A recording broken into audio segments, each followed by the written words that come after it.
Good evening, Lorain community. This is Franco Gallo with the Lorain County ESC. I am joined by several community members and our interim CEO, Greg Ring.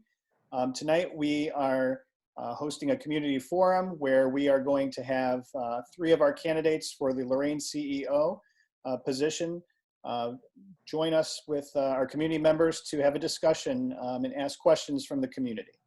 And so without further ado, I'm going to have Mr. Ring do an introduction of those from the community. And they're going to ask questions of James Grubbs, who is the superintendent at the Gallion City Schools. Mr. Ring. Thank you, Mr. Gallo. Appreciate that. The questions we are asking this evening were gained from the members of our committee this evening. They submitted those questions and we tried to boil them down to the top 6 or 7 that we thought would get to the point of the qualifications of all of our candidates for the CEO position. We'd like to thank our CEO committee, and I'd like to introduce them, if I may, real quickly here. Becky Smith, a retired teacher from Lorain. Tim Jama, president of the Lorain Administrators Association. David Gomez, representing the Lorain Education Association. Art Piscopo, representing the Lorain Historical Society.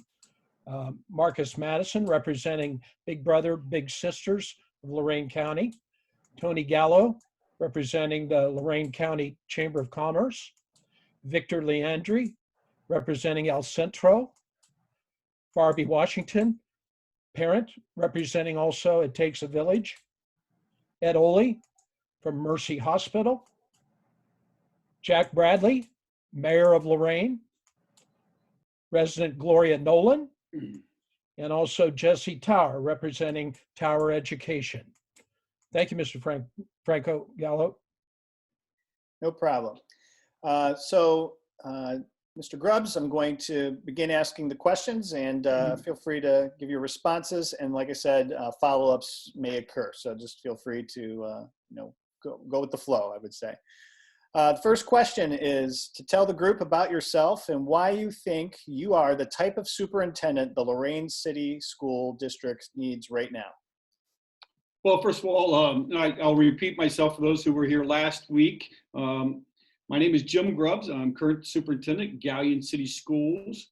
My background in the education world started back in really the mid '80s, where I became I really got into coaching / adult education first, and then moved into the high school position in 1987 at Mansfield City Schools, where I actually graduated from.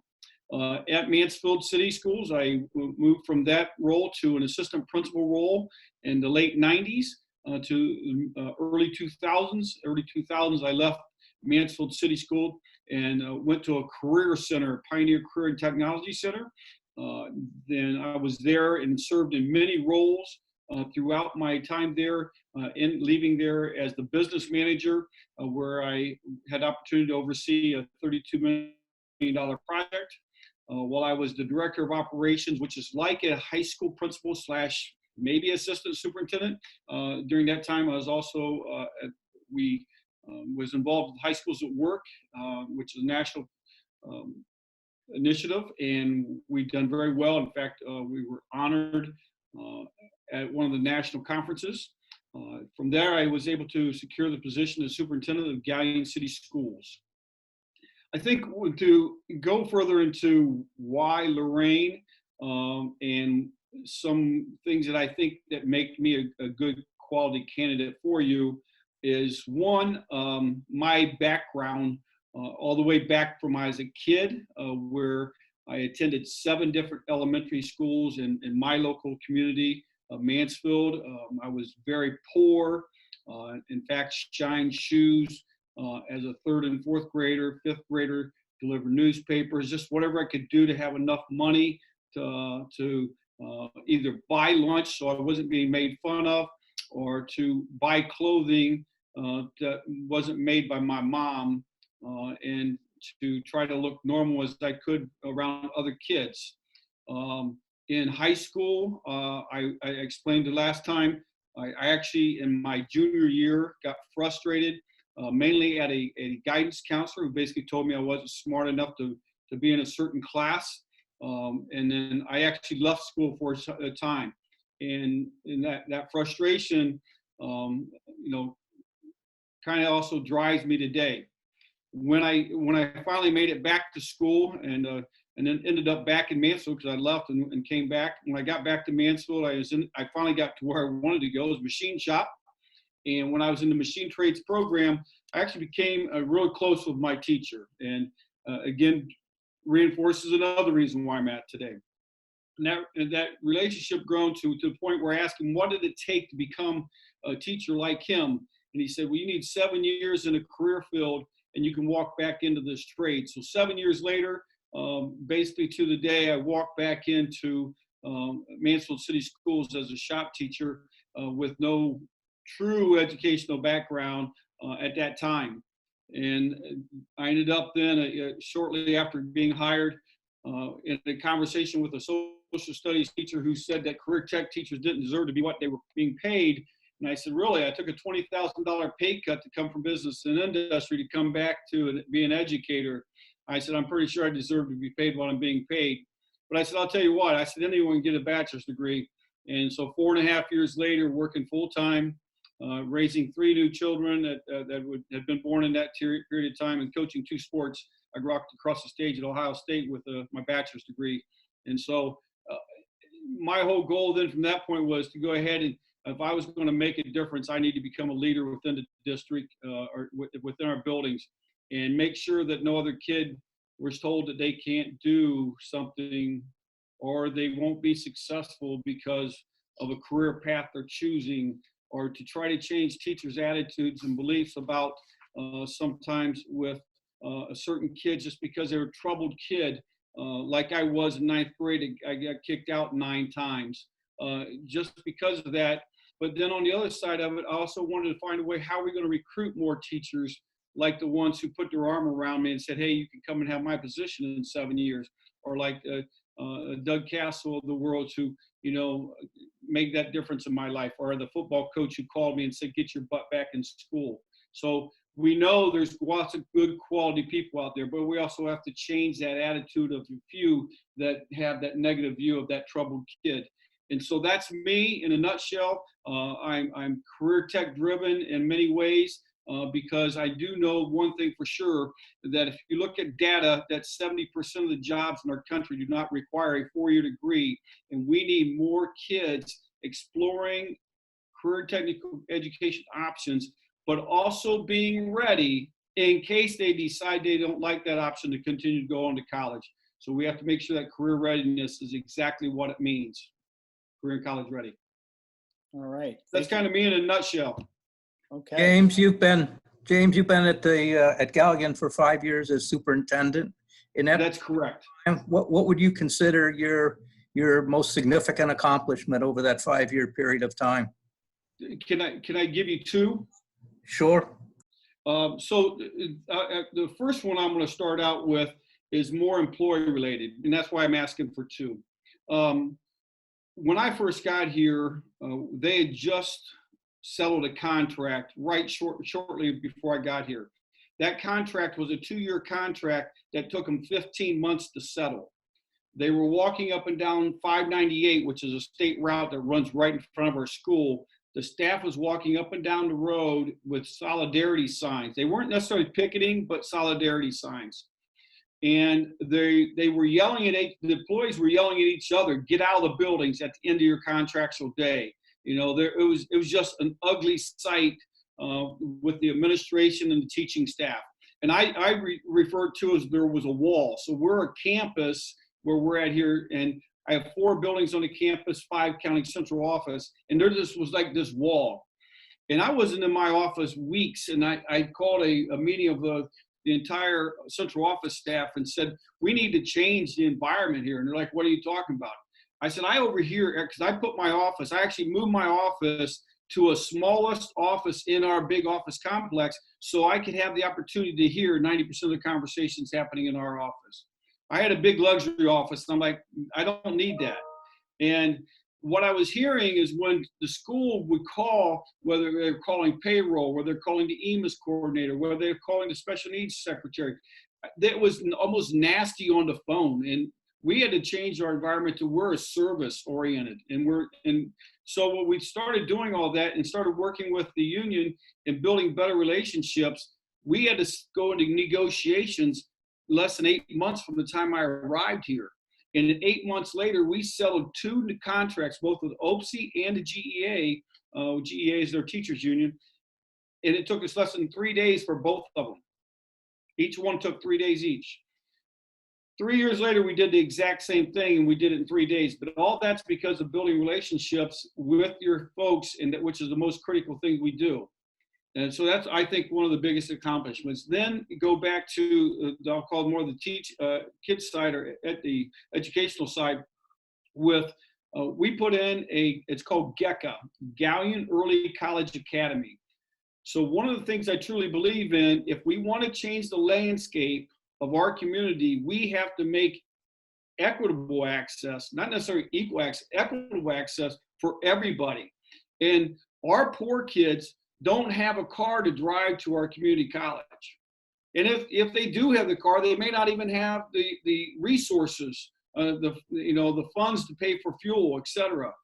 Their parents may not have, the money to help do all that. So it was my goal from day one, instead of having these 2-year associate degrees available to our kids off-site, we needed it on site so we can change the poverty level in our community, which is around 70%, 65 to 70%. And so one of the things we did, we started working with the local community college, who initially didn't want to do anything with us when it came to this process. And I just told them, look, either you joining in or I'll find someone that will, because there's going to be somebody that's going to work with me on it. Finally, they joined in, and it took us almost 2 years to go through the Department of Higher Ed and Department of Higher Learning to get our high school accredited to be, a college. And so now we're like a campus to our local 2-year university. And we have now 70-some%, near pushing 80% of our college credits being taught by our staff to our students, which is a money saver for a school district. When at the end of the day, when you look at what it costs locally for us, it's like $160 per credit hour if the kid goes to the campus to take the course. If the campus or the university sends a professor to us, it's $88 an hour, credit hour. In both of those situations, we as a district pay for the books. If our teachers teach it, it's $44 per credit hour, and the university pays for all of the books. Huge, huge money savings for a school district when you can work that out. What has to happen, though, is you have to find a way to get teachers accredited to do that.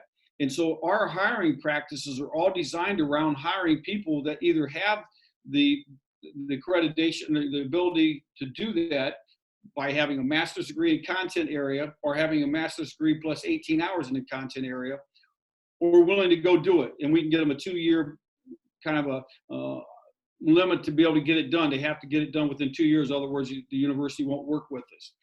So at the end of the day, that's we have that. Our kids are earning a 2-year associate degree in liberal arts. Why do we choose liberal arts? Because we all know so many kids go to college and don't have a clue what they want to do yet. So this is a great opportunity for them to have a 2-year jump, walking across the stage, and when they're getting their high school diploma and their 2-year diploma from a college at the same time. So that's one of my, I think, greatest accomplishments, or 2 of my accomplishments I'm very proud of here. Thank you, Mr. Grubbs. Question 2 is, Lorain's report card shows there is an achievement gap among our minority students. What is one thing you would do to close the gap? And I just want to also preface that all of these questions are coming from our group here. So when I read them, those are in their words. So feel free to answer to that question. One, I don't know, without knowing, do you know if the Lorain City Schools have a Century 21 grant? Mr. Ring. You're on mute, Mr. Ring, but I'm sure you can answer that. I believe we do. I can't identify, where those dollars are going in the short time I've been there. But yes, we do. I think one thing that's critical is having after-school programming available, and whether it be into school or whether it be at community centers. We have a facility or center in Mansfield called the Friendly House that provides evening meals and evening tutoring for hundreds of students. So I think that's critical. I think the other thing we need to also make sure that we're looking at is we're looking at our curriculum. We're obviously need to make sure I've done some research and know that at least as of last year, Lorain had not updated a lot of their textbooks in many of their high school course offerings. I think the math was like early 2000s was the last time they had new math books. I think if you want to look at state standardized testing and knowing that Pearson writes the majority of, if not all, state standardized testing, it's important that you look at getting books that are aligned with that. And so one of the things we've done here is we went out and looked at other districts and found out what districts have been successful and that has the same demographics as us. And when we found out, majority of them were using like Pearson's math. So we ended up bringing that in 6th through geometry this year, 6th grade through geometry. So I think that's critical, that we're making sure our curriculum is the right curriculum, not only for minority students, but all students. We also need to look at things that we have put in place that's helping us. We have what we call an ICU program. That ICU program notifies a parent immediately, basically, or the next day, that when a kid shows up and doesn't have their homework, the teachers put them in what we call ICU, and the parent gets a notification or a text, and the kid gets it as well. If they have a phone as well, they get the notification that you're missing your homework. It's an opportunity for them parents to stay in touch with the teachers and also know that, hey, you're not doing what they need to do. And again, that's not just minority students, that's all students. So I think that's important. We also put in a period every day, and it's not really a full period.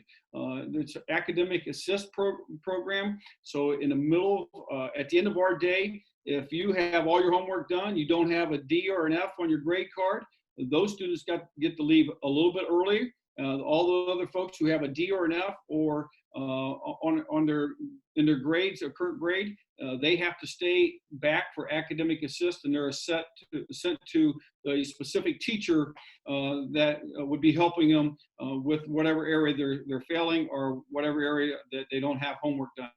So the ICU program has, just in the last 2 years, resulted in over 10,000 more assignments being turned in than previous years than when we didn't have ICU. So it's again, there's multiple pieces, but I think we have to have a strong curriculum. We have to have strong leadership. We have to have strong in classrooms. We have to make sure classroom environments are safe and that kids can have an opportunity to learn and without it being a disruptive environment. The building has to be that way. Then after school programming has to be critical. And again, so all those components together will help not only minority students, but all students. Thank you. Question 3, morale has been an issue in the district. What is the first step you will take as the CEO of the Lorain City Schools to bridge the gap between the teachers and the administration in decisions like policies and curriculum? Well, first of all, I did not take me long to find out that morale seemed to be an issue and the conditions for working conditions and building climate. So one of the things, again, I think as a CEO, I need to be visible in the district and in the buildings, but also we need to build a strong leadership team. And that strong leadership team, we need to have probably some leadership training, which is what we've done here. I use the Maxwell training, leadership training for all of our administrators here. When I first showed up here as well, we had massive turnover constantly. In fact, out of 16 administrators, only 4 had more than 2 years experience in our district. That's how fast they were rotating over. Since then, they're basically have the same administrative staff since I showed up. But that's because they need to know I care about them, and that we are in this together, and we're going to work together and collaboratively to help our community, or not, I say community a lot of times because our school is a portion of everything that needs to happen. So working with that leadership team, putting them through leadership training, and also because, when they go to college classes, they don't necessarily learn how to be leaders necessarily in many of the administrative college programs out there for, become a principal. So we need to work with that leadership portion of it. With the staff, I got to get to know the staff, and obviously that's a very large staff, and getting to know all of them will be very, very difficult. But at the end of the day, I need to get to know a good majority of them and find out, what the issues are, what the concerns are. And I don't have to go far because I've already been, I've listened to a lot of some of your folks talk and the reports that have been given to your board last February. So again, it's going to all start with building relationship with those folks, and I think that's important. But Franco, could you repeat the last couple pieces of that? Because you said you Sure. were specific on 2 things at the end there. Yeah, no, policies and curriculum. Well, obviously, policy is a challenge. Board policies are generally long, and one of the things that we do here is at our I call it my superintendent's all administrative meeting. I bring all the administrators in once a month, and at that point in time, we take time to look at critical policies. We constantly tell our administrators, anytime they're getting ready to make a decision, if they're not sure, look at policy. So that's a challenge of getting people to understand how you need to be involved with that part of it. I personally then meet with, in our case here, I use Neola as our policy writer. I'm not sure what you guys use there, if you use Neola or if you use OSBA, but with Neola, we meet with them twice a year, and I make sure my board members are part of that, along with some administrative team members. So that's one thing with the policy. With curriculum, we need strong curriculum people. So I don't know, I'm assuming you guys have curriculum coordinators, or you contract that out. Most school districts your size are going to have curriculum coordinators. And I think we need some specific curriculum coordinators. I struggle in our district with that because we don't financially have enough money to have more than one. We have one. And so trying to know curriculum K-12 is very difficult. So you're relying on your building level administrators to be really strong curriculum people, as well as a disciplinarian, as well as an evaluator, et cetera. So it's important to have some strong curriculum people involved in making good curriculum decisions. But again, if we're not going to be able to spend money to buy updated textbooks, we can have the best curriculum person in the world, but it's not going to make any difference if we don't find a way to support our teachers with the technology and the textbooks that they're going to need. Thank you. Question 4, Lorain City Schools already has its challenges with low performance and student morale. What are the most important elements of implementing a working plan for a district that sets the district on a positive path? I probably overstate this too much, but I think the relationship stuff is all so important. And I know one thing that, we have to be, our staff, administrators, educators, parents, community members, we need to know one thing for sure, that a school district is a backbone to economic development. And I will argue that with anybody all day long. You show me a low performing school, I will show you a community that may be struggling with trying to grow. And our school district here is a prime example of where this community used to be a very wealthy, high performing, and when the school district continued to go downhill, and poverty has skyrocketed in this community, and businesses are leaving. Now that we've settled down in the last 5 years, I can't tell you the number of businesses, whether small or large, that have come back to our community, and we're starting to turn the corner. So economic development, everybody needs to understand we are all part of that.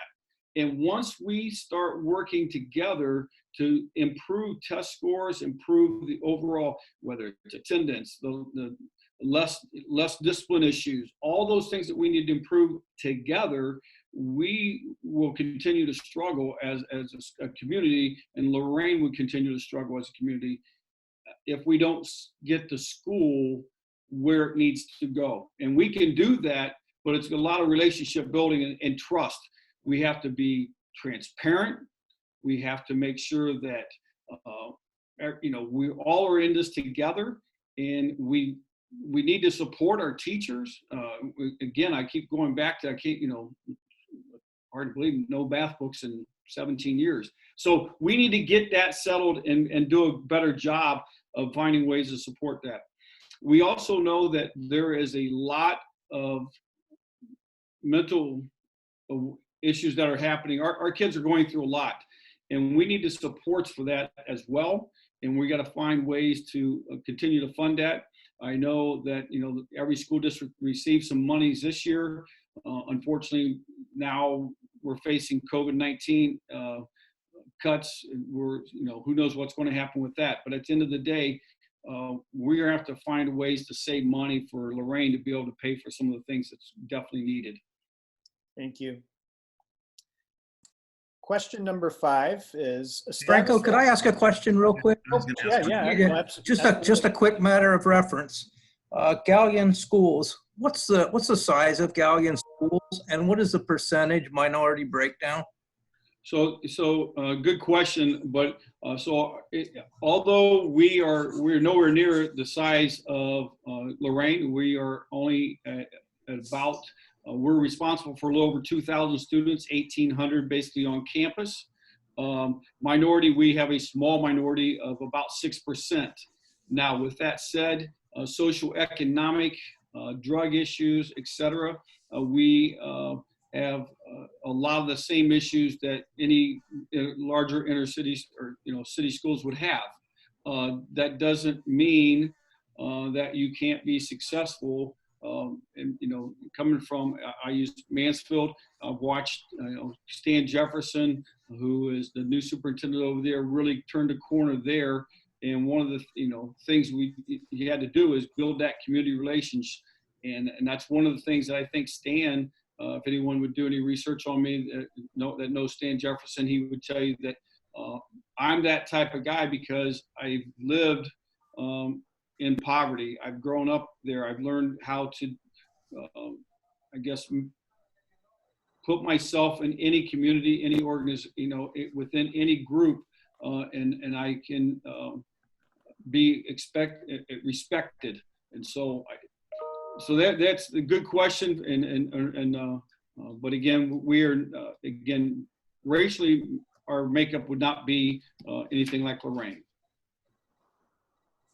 Rocco or Franco, I just got a real quick question too. Mr. Grubbs, Galleon is in multiple counties, is it not? Is it 3 different counties?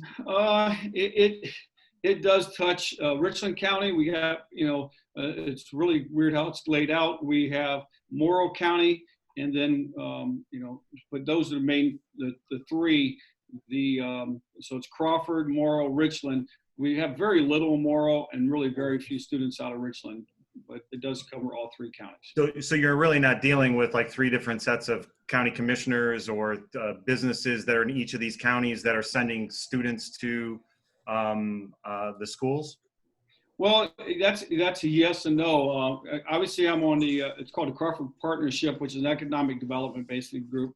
The Crawford Partnership, and also belong to, the Richland County Economic Group as well.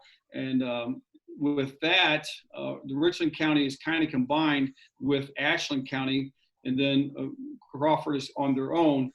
but I'm on both of those, or I go to both of the meetings for both of those organizations.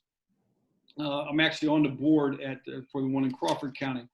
There are other aspects of things, though. I'm on Business Advisory Council for the Crawford County schools. Okay. Then we have the Middle Ohio ESC, which it's an educational service center that covers both Richland and Crawford, and I think they have 2 or 3 other counties they cover as well.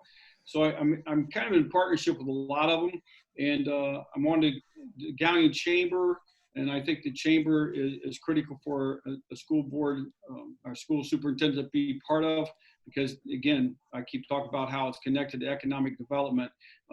We have to all be together on different things that we're doing. So that's where it's important. I'm on all of those different entities, either boards or somehow part of their overall group. That's what I guess it's impressive to me that you are able to participate in multiple counties and all these different chambers and the economic development organizations. So I guess I was wondering how you actually were able to, I guess, handle 3 different counties and 3 different organizations all at once while being superintendent. So, well, I can tell you this. So just to be, upfront and honest, I do not live in Gallion. I do live in about 30 minutes away. okay. And so I have this saying here that I live in Gallion, I sleep in Ashland. So Franco, can I ask a question too? Sure. This is Victor Leandri. I heard about your how important community development is, and also how important the community engagement and parents and teachers and bringing everybody together. But would you say the system that you put in place in regards to do this in Gallion and will work in a community where or a school where 40% is Latino and 30% is African American? So will the same process that you use there, you will implement here, or you will add or change something to adjust to the minority in regards to racial and ethnicity? Victor, that's a very good question. I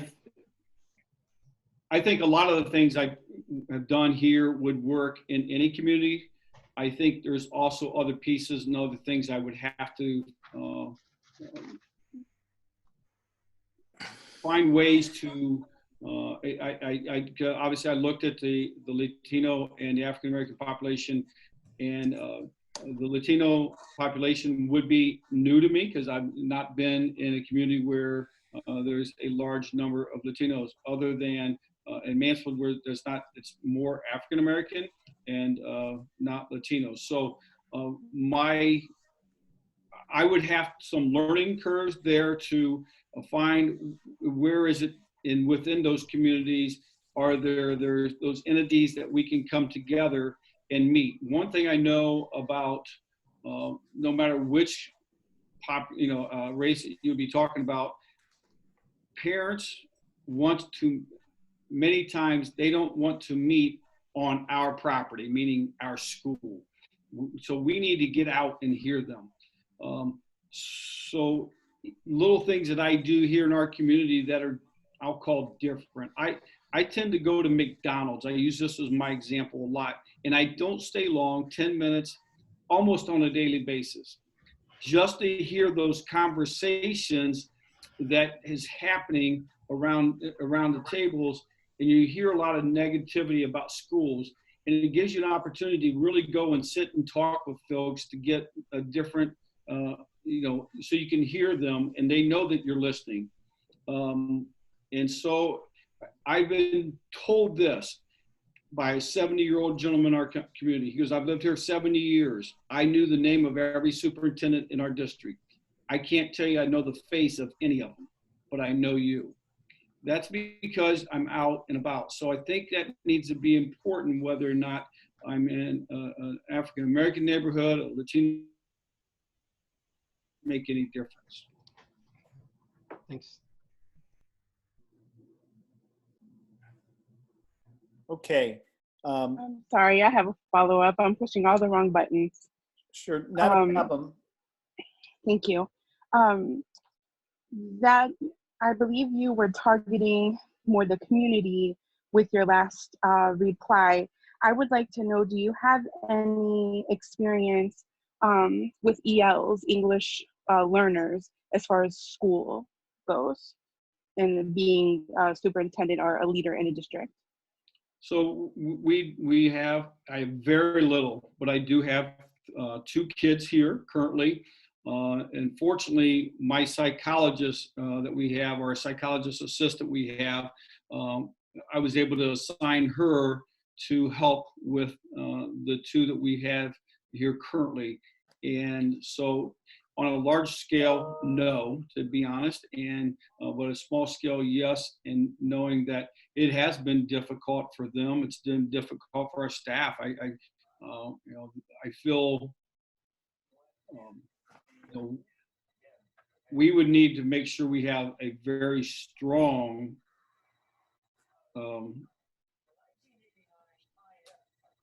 things in place to make sure we can find a way to meet the needs of those students, because if we expect them to achieve at the level everyone else is achieving, then we need to make sure that they can understand and translate what's being said. And so we have to have some things in place to make sure that those students do not fall behind who are struggling as English language learners. Okay. Thank you. Mr. Grubbs, I need to ask you to be a little more brief, but I do want you to have the opportunity to be more to be comprehensive. It's just we are trying to stay within a time frame. Yep. And you're doing a great job. I don't mean to criticize. I just want to make sure that we have 4 questions left. I want to try to get to them if possible, so I can keep it consistent.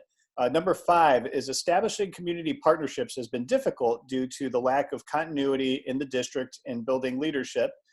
What will you do to gain the support and trust necessary to build solid relationships from willing community partners? Well, one, you got to make a commitment, and that commitment, that one, I'm going to stay there. I think, I refer to, things that, and with that commitment of staying there, they also need to start building leadership within, so that people can have a chance to continue to move up and not leave the district. So I think when you have strong leadership at the top, and you're able to determine and find leaders within the district and or bring leaders in from outside that are willing to stay, then at that point you have continuity, and you can have some things that's going to be consistent to move forward. Once we can start doing some of those things, so you're not having a revolving door with people coming in and out of your district, that's going to be the first thing we have to get taken care of. Along with that, then continue to, as we talked earlier, being part of the many community groups and being out there with the business and industry and having them on your side. We have to create internships to be able to get some of our students involved in internships. And we have to have those relationships. Other words, that won't happen either. So that's just some of the ideas. Thank you. Can I ask a question? Can I ask a question? Yeah, absolutely. Mr. Grubbs, if you became the CEO of the Lorain City Schools, would you be living in the city of Lorain? I, at this point, wouldn't have to live there, because it's a little more than an hour from my house, and I'm not interested in driving an hour every day, so I'll have to find someplace. Yes. Thank you. Okay, really popular question here is, come August, COVID-19 will still be with us. How do you envision the start of the school year, and what resources do you believe need to be in place to have a successful start of the school year? So and I don't know where you're at right now, but my thought is we need 3 plans. We need a plan that would look more like it is right now. What does that look like? We need a plan that's going to encompass some type of situation where the kids are in the district part-time, and then we're going to have I call it, let's go back to school plan. That one's the one that we're all cheering for, and the one we're praying for, because it's unfortunate too many parents, they have to make a decision if we do any of the other 2, whether or not they can work, or they got to come up with babysitters, etc. all three of those plans come in with working with your local health department, working with your staff, and involving multiple people within the staff to create plans that everyone can follow and that we can all live by come August. So to keep it short, I mean, bottom line is it encompasses multiple pieces, but I think you need 3 plans in place because we don't know what's going to happen, whether there's going to be another peak, whether it's, a spike, or should say. So we have to have all 3 in place. Okay. 2 more left. We have we have levy renewals approaching and the need for monies ahead. If you had to make reductions, or if it ever came to that, how would you plan on doing that, and how do you handle that? One of the things I think my strength is being able to find ways to save dollars. I think if you look at when I got to Gallion, we had less than 40 days, 2 days cash, and right now we're over 80 days, 2 days cash in 5 years. So that's a remarkable amount of savings we've done over the last 5 years here. The way you do that is you start looking everywhere. Bottom line, unfortunately, 75% generally, somewhere to 80% of cost for a district is involved with teacher salary and benefits, your salary and benefits of your employees. But they're also they're what going to make us successful at the end of the day as well. So we have to look at do we have the right staffing all the way down, administration all the way down, and we have to be competitive with our salaries. Otherwise, the teachers are going to go somewhere else. So we have to make sure we're competitive. But on the other side of it, we need to make sure we're looking at every aspect of our funding. And then we also need to, I think it's important, I'm very good at finding money. Within first 30 days on the job, I saved our district $100,000 just by looking for utility bills and, how much we were paying for trash. All that stuff is so critical that some people don't understand that our education system is a big business, and we need to make sure we're managing all pieces of it, not just a curriculum piece of it. And I think that's my strong suit in finding ways to save our district money. So at the end of the day, yeah, you're right. I looked at your 5-year forecast. It's not good unless we pass these levies. All right, thank you. And our final question, how will you collaborate with parents, teachers, and the school board? What does that look like under your leadership? The school board, obviously, we meet monthly, and what I tend to do here is the school board and I don't talk a lot unless it's necessary, and I say necessary on those critical things that happen. I'm notifying the board president, and the board president takes care of notifying the rest of the members. I don't want to have to talk to every board member about every different thing all the time. But I can tell you that board members do call me when they hear things in the community, because I ask them to be an ear to the community for me. That's one of the things I like. And they don't tend to respond to a lot of things to the community. They listen, and then they let me handle it, and then or I can give them my answer, and sometimes they will take it back to the community member. With the staff, I need to have an open office concept, and I do. My door's always open, and my staff members know that. They can call me, they can stop in, they can see me whenever they want. In fact, most of the time they see me in their buildings because I'm out and about. With the community, again, open door policy, and I do need to listen to their concerns, and I think that's a challenge, especially in a larger district. But I think we need to have a ranking of how high of a concern is, but to parents, all concerns are a concern, and they want an answer to them. And so we need to get those answered and get back to the community members as soon as possible, or to the parents. And having engagement nights. So one of our goals for our district was to have 5 community engagement events in every single building, a minimum of 5 throughout the year. And I try to be at many of those events. All right. Any final follow-up questions for Mr. Grubbs before we complete this session? I would like to ask the question specifically about the school board. With House Bill 70, the school board doesn't have the power. Would you plan on including them in decision making, policies, and just overall in your decisions? Okay, so Barbie, I'm not sure I heard all of the question. I heard something about House Bill 70, and Yes. you're talking about the Academic Distress Committee? So under House Bill 70, the school board doesn't have the power to make decisions. Would you collaborate with them on changes or decisions, policies, similar to interim Mr. Ring, or would you just sort of use that power to run the district how you see fit? Oh, no, I think at the end of the day, you better have collaboration with everybody. If you want to be successful, you know, I'm going to say shoving things down somebody's throat does not work. You need to really have some collaboration and buy-in from the parties. Not necessarily saying everyone's going to always agree and sing kumbaya, but I can tell you that the more people that are giving you a thumbs up versus a thumbs down, the better off we're going to be. So we need to work together collaboratively for all the decisions that we're making. Thank you. All right, any final follow-ups before we complete this? I just want to make sure I give you that opportunity. Okay. Well, Mr. Grubbs, thank you so much for joining us. Great to have the conversation. I think they have much more insight on everything that you're about, and thank you for your time.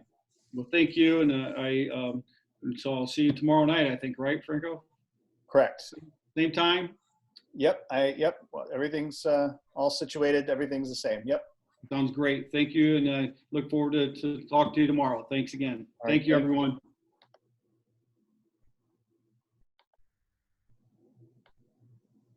All right. Thank you very much for your time, everybody. And I'm going to hit the